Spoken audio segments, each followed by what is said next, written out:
Let's dive into the day 12 of Advent of Cyber. Reading through the story, it says, since Mixed Kitty's disappearance. Now that's something, it's not going in a chronological order. We found that in the previous day, Mixed Kitty was there, but whatever. Let's get into the story.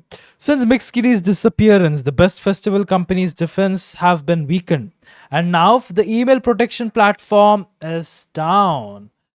With filters offline, the staff must triage every suspicious message manually.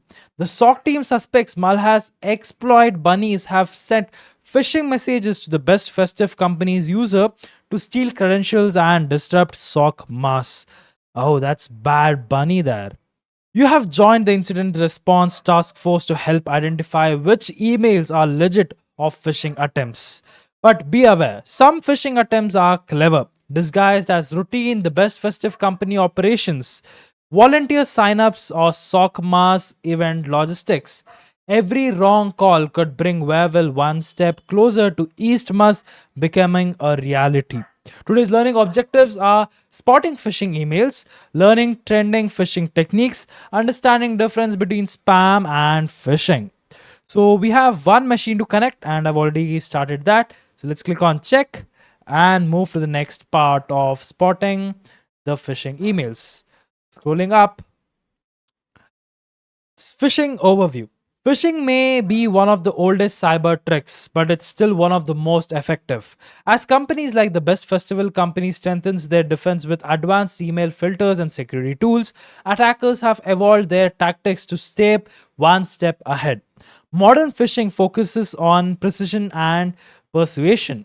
Messages are carefully crafted, often mimicking real people, portals, or internal processes to trick even the most cautious users. Common intentions behind phishing messages are either credential thefts, tricking users into revealing passwords or login details, or it could be even malware delivery, disguising malicious attachments or links as safe content, or it can be data exfiltration, gathering sensitive company or personal information, or it can mainly be financial fraud, persuading victims to transfer money or approve fake invoices. They've given us some example here. In the above image, we can see sample phishing message from an attacker attempting to impersonate an employee by using a free domain like gmail.com to modify the employee's payroll and achieve financial fraud. And as you can see here, it says Peter, and there is Gmail as the company's email account. Now, if you are from a legit company, you would have your domain name there. So always be aware of any Gmail email saying they have something for you. So always be aware of that. Hey there, this mail is to inform that you have a new account that I need to set up for my direct deposit before the next payroll is finished. Could you please let me know what details you need to help me with this? Thanks. And that's the social engineering text. Now, social engineering deals into a deeper concept. With corporate parameters now heavily portrayed, phishing remains easiest path to initial access. It targets one vulnerability technology can't fix. People. Even in Webel, a single convincing email from exploit bunnies could open the gates or two East Mus. Why spam is not phishing? Spam is just digital noise, annoying but mostly harmless. Phishing, however, is precision strike. In this case, the Malhare's exploit bunnies crafted to deceive the best festive company employees and open a path into the company's defense. Spam focuses on quantity over precision. Unlike phishing, which aims to deceive specific user, spam messages are sent in bulk to flood inboxes with unwanted marketing or irrelevant content. Their goal is not usually to steal data, but to push exposure or engagement. Common intention behind spam messages are promotion, which is to advertising products, service, or events, often unsolicited or low quality. Scams, spreading fake offers or get rich quick schemes to attract clicks. Traffic generation or clickbait, driving users to external sites or boosting ad metrics. Data harvesting, collecting active email addresses for future campaigns. Now, improve your event logistic in this SOC mass season. So there is some spam message which says improve your event logistic this SOCMA season, the best festive company team. I hope this message finds you well during the busy SOCMA season. We understand how challenging it can be to manage large scale festive events, endless volunteer coordination, custom distribution, and late night persuasion. Our Candy Cane code or logistic platform was designed to simplify those processes and reduce workload for event managers across Webel. Now, you can see here they're trying to push in some companies' service or their kind of product which they want to sell you or they want you to be aware of so that they are enlightened of your consciousness. In the above screenshot, it's a sample marketing email offering logistic solution for the SOC Mass event. We can observe that the intention behind the message is pure marketing. You need to be careful when analyzing each message. Look for the intention behind it. Not every unwanted email is a threat. Sometimes it's just a spam that poses no real risk to the best festive company. The fish mask takeover. Attackers use common techniques in almost every phishing attempts. In a phishing attack, at least one of the following technique is present. Impersonation. Some attackers may act as a person, department, or even a service to lure users. This is a way to gain credibility by impersonating the recipient, manager, or important person within the company. Open the email with the subject urgent mixed VPN access for incident response and take a look at from of the message. We can see that the subject says urgent and it is giving you a sense of urgency within yourself. But looking at the from email, it says a Gmail domain is present. Now, if you are part of the best festive company, you would obviously be part of the best festive company's domain, which means that you would have your username and a domain part of it. But here we can see some random name is there, but at gmail.com is also present in the end, which means that it's a free email which is used for sending in some spam and phishing emails. Be aware with that. So this is a phishing email and rest of the content is just present there. We can easily spot impersonation attempts by looking to see if the sender's email matches the internal domain or the standard email structure of the company. In this case, the sender's domain is a free domain from Gmail, which is not aligned with the best festive company's domain. Social engineering. Social engineering and phishing is the art of manipulating people rather than breaking technologies. Attackers craft believable stories, emails, calls, or chat messages that exploit emotion, which is fear, helpfulness, or curiosity, or even urgency, and real world context to lure the recipient of a message.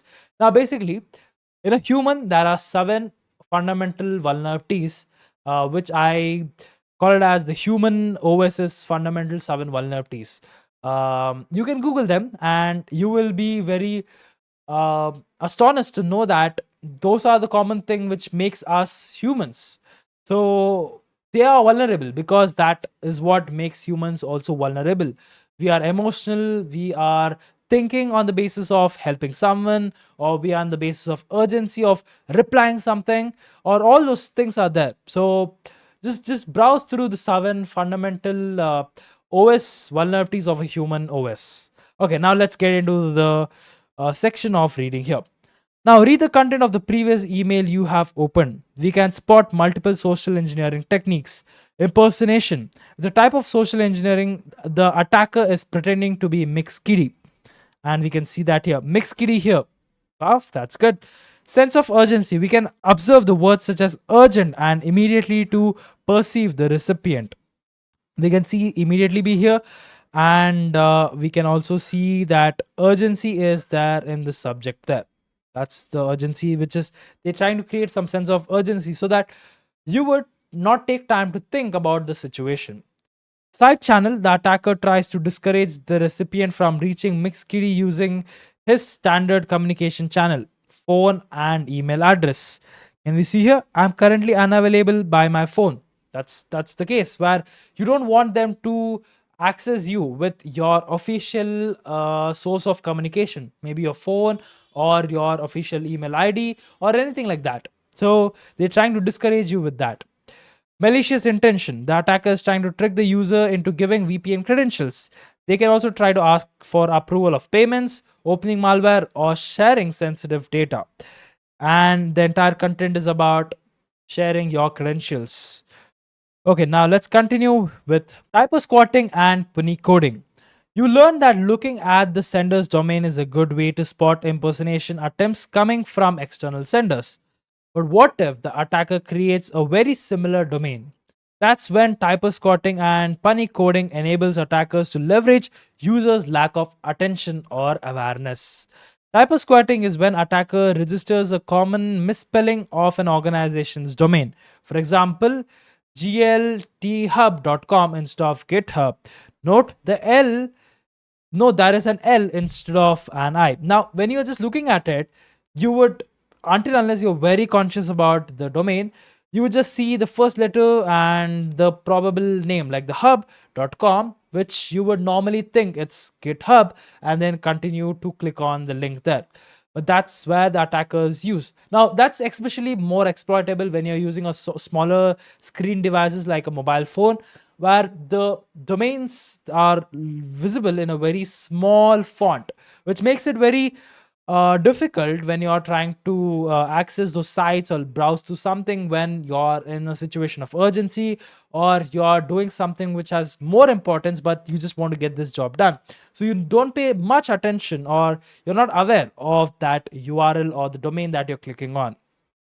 And they've also given some common typo squatting, like for example Google, you can have U in between, which would just make you think that that's Google itself, or GitHub, Amazon, and many more there. Next, let's continue reading. On the other hand, punny coding is special encoding system that converts Unicode characters used in writing systems like Chinese, crystals, or Arabic into ASCII. When typing punny codes in the browser URL bar, this will translate into ASCII format, which is accepted format by the DNS. With that resource, attackers can replace identical Latin letters. For example, A, standard Latin A, could be replaced with the Greek alpha. Below, you can see an image showing tryhackme.com domain written with the TRY instead. Cyrillic T and Cyrillic R and Cyrillic Y. Okay, that's what is being changed there. Now, when changed to the ASCII character of these character, it's going to change into XN and then OFF. That's basically the ASCII substitute of these characters there. Okay, that's good. Port techniques enable attackers to register malicious domain and trick users into believing they are receiving emails from legitimate domain or accessing authentic websites. Now let's open the email with the subject, the best festive company IT shared Christmas laptop upgrade agreement with you. Oh, we have a machine that we can access. Uh, then where is that? It did not show to me. Let's click here. I guess is there a split screen available to us? I'm not sure. Okay, anyway, they have not directed us to see anything, so let's continue. Maybe we will get something there. Now let's open. Yeah, if you pay attention to the sender of this message, we can identify the Latin letter F instead of the normal F. It's clear punny coding usage of the email domain. An easy way to identify punny coding is by looking at the field return path in the email headers. On the opened email, go down to the header preview and you will see the ASCII prefix and the encoded non-ASCII characters. Now, I guess there is actually a split screen available. How do I access it, right? I'm not sure. Wait, let's go up and see if there is a split screen available. Do I need to start a VM today? Is there a direct link available? Okay, so we have a direct link. So we need to, oh, we need to go here. Let's open that link. I missed that entire part. Okay, let's continue reading as that link opens. Oh, all these are the emails that is present. Okay, that's interesting. They've told about an example here. It says the best festive company IT shared Christmas laptop upgrade. So the best festive company, I don't see that. Oh, yeah, I can see here. And we see F, which is a different F. And if we go down, uh, I don't know. What did they mean here? So an easy way to identify the punny code is by looking at the field return path. Where is the return path? Oh, these are the headers. Okay, these are the contents here. So where is the return path here? Which is here, right here, and we can see the substitution of that letter F and to be present here with a different domain there. Okay, now spoofing. Email spoofing is another way attackers can trick users into thinking they are receiving emails from a legitimate domain. The message looks like it came from a trusted sender. The display name from you see in the preview, but underlying headers tell a different story. Modern email clients can easily reject spoofing attempts, but because Webel email protection is down, some spoofing attempts can pass silently. Open the email with the subject new audio message from MixKitty and take a look at from field there. So what is it? New audio message. Let's go to the new audio message from MixKitty, and it says the best festive company domain itself, and that's what we are also accessing it there. So continuing, it looks like a real domain from the best festive company. But let's check some essential fields in the email headers: authentication results and return path. Now let's go to the authentication results and the return path, and we can see that from where is it? Yeah, not there. And we can see it from the returned path that it is to a different domain itself, which is easterbb.com, and to a different user altogether, which means that it's not coming from, even though it's coming from the best festive company, that is being redirected to a totally different new domain name with a different user. We can also look at it from the location of authentication results, which is present somewhere above here.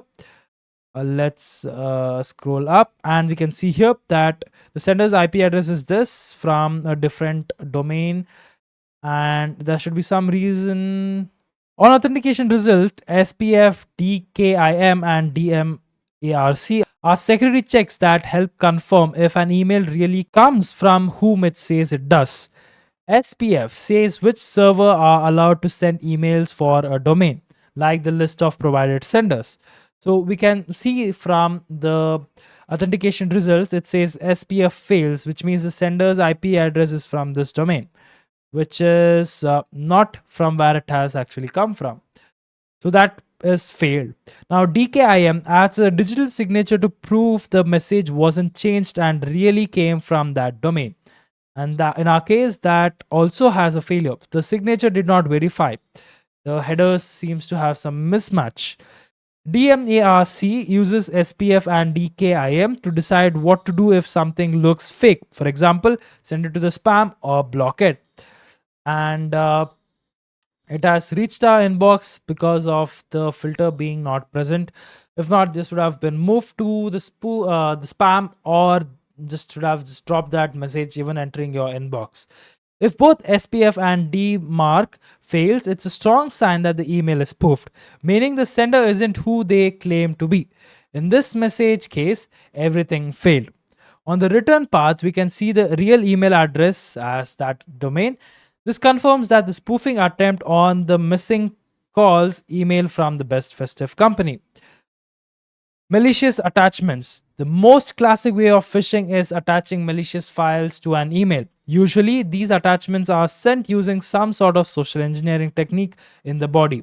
In the previous email that we analyzed, the body tried to trick the user into thinking that the attachment was a voice message from MixKitty. Instead, the file is an HTML file. Is it? Let's scroll up. And hey, Taron, you have a new voice message from MixKitty, and there's an attachment. But yeah, the extension says .html in the end. Malicious attachments can have malicious goals. Once opened, these files can install malware, steal passwords, or give attackers access to device or network. In this case, HTA or HTML files are commonly used for phishing because they run without web browser sandboxing, meaning scripts have full access to the endpoint they execute on. Trending phishing. Since email platforms and security tools got much better at blocking suspicious messages and attachments, the Malhas exploit bunnies and other attackers had to change their game. Instead of sending malware files, which are easily caught, they now focus on tricking users into leaving companies' secure environment. They often use legitimate tools or website to make their lures to look trustworthy and get users to hand over their credentials or download malicious files themselves. In short, most phishing attacks aren't about dropping malware directly. They are focusing on stealing access. Below you can see a diagram of this trending flow. So there's an attractive subject, which is a phishing email, and it has a legitimate sharing application like the Dropbox, Drive, OneDrive, or even Adobe. And it has a fake logon page like user. It's going to basically ask you for some fake logon pages, basically either to try to log in into a page or download some malicious file or some fake invoices to access into. Legitimate applications. We can see attackers hiding behind trusted services such as Dropbox, Google Drive, or Docs, and OneDrive because those links look legitimate and often passes the email filters. The most common scenario involves a shared file containing a very attractive proposal, such as salary raise document from the HR or a laptop upgrade. Once the user clicks on it, it redirects to a shared document with the fake content. The goal is to lure user to access fake login pages to steal credential or download malicious files. Let's respond. Let's reopen the email with the subject the best festive company IT shared Christmas laptop upgrade agreement with you and analyze how attackers use it. So let's go to that email here which says the best festive company IT shared. So here, let's continue reading to see what they are proposing here. Now it's a fake domain. Yeah, we realize that, and it says an attractive proposal. And third thing is a legitimate application. It's a OneDrive, Microsoft's sharing platform. It's a legitimate thing which we all use. In the above image, we can observe that the use of fake domain with bunny code to trick users and use of legitimate tool OneDrive followed by a very attractive proposal. All of these signals to have primary objective of gaining credibility and luring users into thinking it's from the best festive company IT team. Fake login pages. As we have learned, credentials are the main goal of attackers nowadays, and fake login pages are the favorite trick to performing this. It's simple and mimics login pages from multiple typical applications that users interact with within their daily routines.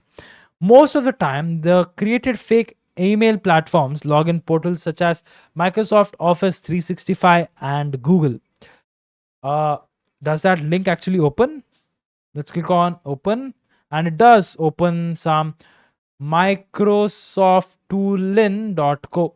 Okay, I guess we don't have access to accessing that page.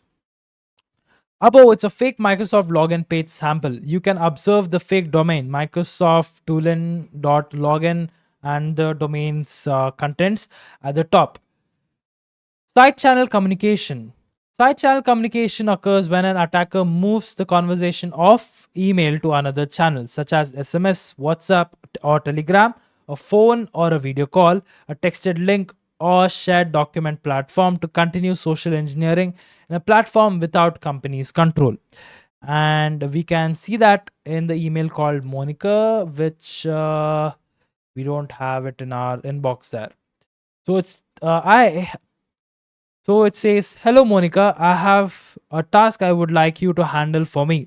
Respond with your WhatsApp number once you get my email and wait for my message." Yeah, that's what they want you to continue doing by trying to take you into a different platform and start the social engineering attack. Time to spot the phishing and save SOC mass.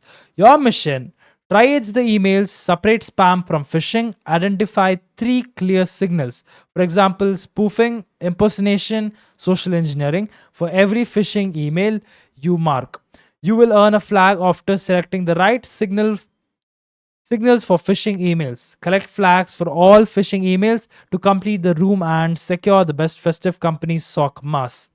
Continue learn Continue investigating the email and get the flags for each properly submitted email. Stay sharp, verify before you act, and may your instinct be sharper than the exploits bunnies. Okay, we have so many emails to submit. Let's go one by one.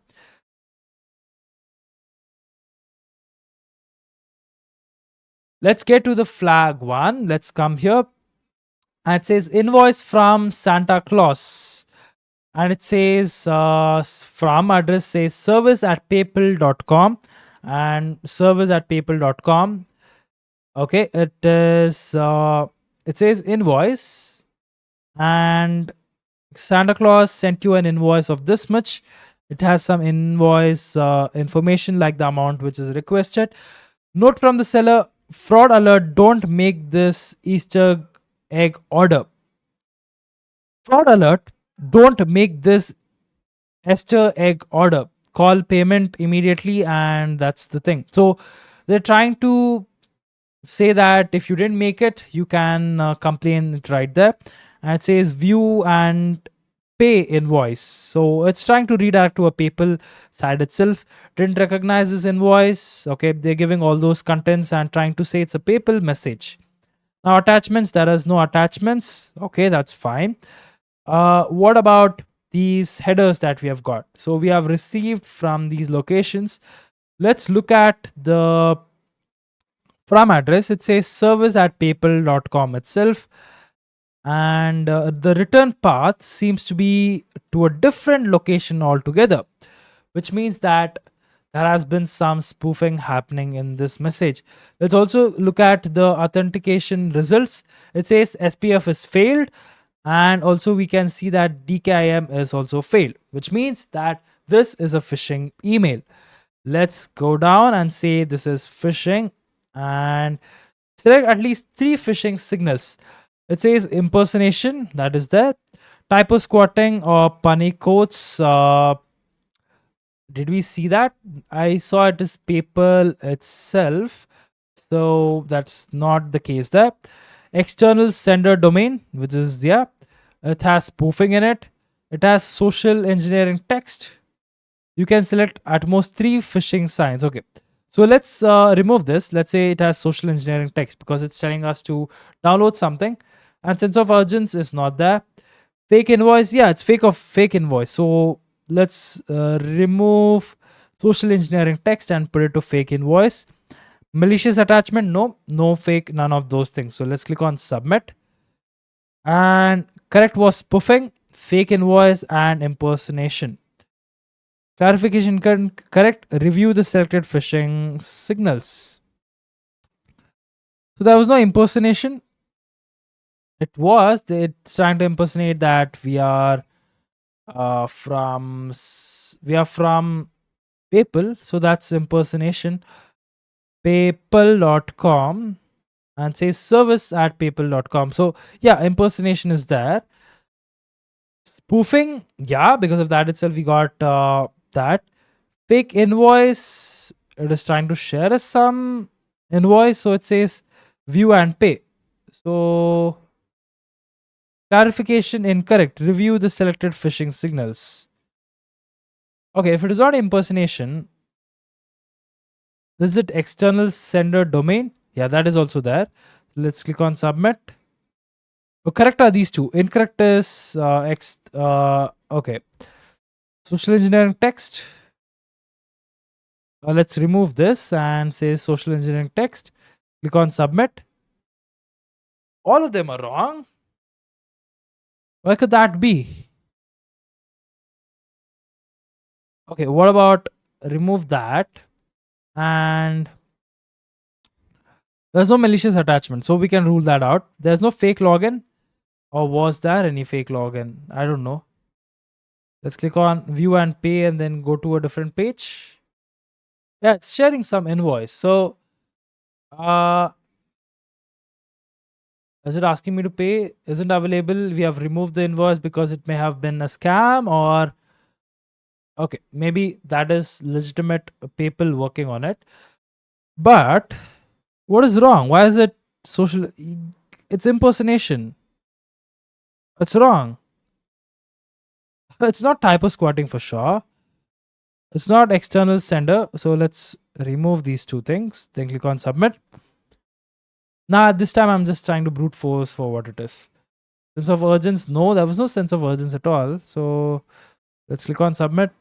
Is it sense of urgency? Invoice from Santa Claus. Amount requested. I did not see any sense of urgency there. But anyway, okay, let's take this flag and then submit it. I did not see any sense of urgency for sure. So I don't know. Let's pass it in. That did say it's right. Now let's move to the second email. That is here. It says loading email. A new audio message from Mixkitty. Yeah. Now this is in fact a spam message. So sorry, this is a phishing message, not a spam message. It says impersonation, which is it's trying to be calling itself to be Mixkitty. Um, then we have spoofing because it came from that, and it has a malicious attachment. So submit. There we go. So let's copy the flag there, then paste it to here. Click on check. Let's go to the third message here. It says urgent. Now this has urgency in it. So it's a phishing email. It has sense of urgency in it. Then what else did we see? It has .gmail.com, which means it has side channel. No, it has external sender domain because it's a Gmail there. Then what else? It is saying I'm currently unreachable on my phone. We have an ongoing incident and the need of blue team to get remote access now to investigate. Please create a new VPN access for me immediately. Send me the access to my personal email. Okay, they're trying to do a side channeling. That's happening there. Let's click on submit. Incorrect our external sender domain. Seriously, sense of urgency is correct. Impersonation is also correct. So let's move to that. Uh, Sender external domain. Okay, there is any attachment here. There's no attachment there. It's urgent. Please send it immediately. Mix kitty. External sender domain is wrong, which is fine. Uh, Social engineering text. Okay, yeah. I mean, at this point, it's just a guessing game that we are doing. But all of them, it's all a matter of perspective. So I don't even blame that it's wrong. It's a matter of perspective again. So now let's move to the next thing. The best festive company HR department shared an annual salary raise approval.pdf with you. Okay, now it says no reply, dropbox.com. Now this is it's trying from HR itself, right? So yeah. Wait, it's the best festive company. So it's a phishing and it has external sender domain. What is external sender domain? I want to clarify and see what does that mean.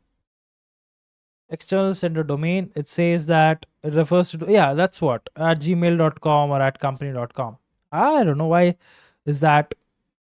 Okay, anyway, fine. And they're sharing a PDF, no attachments there. Okay, it's trying to open a file, and I can see there is a Dropbox. Now it is there's no malicious attachment. It has some impersonation. It says from HR. Hey there, you have been pending. Okay, it's not from HR. It's not personating the HR team. So impersonation is removed that. Typo squatting or punny codes, nope. Everything seems to be good itself. We have spoofing. No spoofing here. It has social engineering text. Yeah, probably. Then it was also tracking to a side channel communication attempt. There's no fake invoice, no malicious attachment, no fake login. Submit. A side channel communication attempt. Okay. Then let's click on it. Click on open link. Is it trying to asking me to log in? I don't see anything there. Okay, maybe a fake login. I'm not sure. Okay, fake login is malicious attachment because it's sharing a PDF with us. No. What is it sharing? Let's reload this once again. It shares nothing. So hi there. You have been a pending document to be signed regarding your recent raise. You can copy paste the URL below if you're not. Thank you. Yeah, there is no sense of urgency there. So there is no spoofing. Fake invoice, impersonation, impersonation. Kind okay. I mean, yeah, they're trying to say that I'm the HR from it. So I was so bad at social engineering. Okay, now let's go to the fifth email. Improve your event logistic. This is spam. This is spam. There is no, yeah, this is spam itself. So let's copy this flag and paste it in there. Click on check. Now the last email which is there. Now let's go here. Again, this is clearly the phishing email, and this is coming from, that is typo squatting or this, and it is pretending to be from the IT team. So impersonation is going on, and it is asking us to browse side channel communication. Click on submit. No, okay. So it's trying to do what? Share a file with you. Okay, it's trying to a malicious attachment there. There's no attachment. Oh, there's no attachment. Okay. Uh, Clicking on this. Oh, a fake login. A fake login. Let's remove that. A fake login. Click on submit. No. What were the indicators here? Oh, okay. Side channel then. No. Social engineering text. Okay. Fine. Well. Uh, Again, there is a comment. They are also right about it, about the signs of it. But again, it depends on the perspective of how are you going to perceive something to be malicious. If you enjoyed today's room, you can explore phishing analysis tools room in the details. Let's click on check. And with that, we have finished the day 12 of Advent of Cyber. So meet you all in the next Advent of Cyber, which is day 13. And yeah, that is it. This was a fun room. This was, in fact, quite interesting and gave me a little different perspectives that I need to look into. With that said, meet you all in the day 13 of Advent of Cyber. Till then, stay happy, stay smiling. Thank you for watching. Bye bye.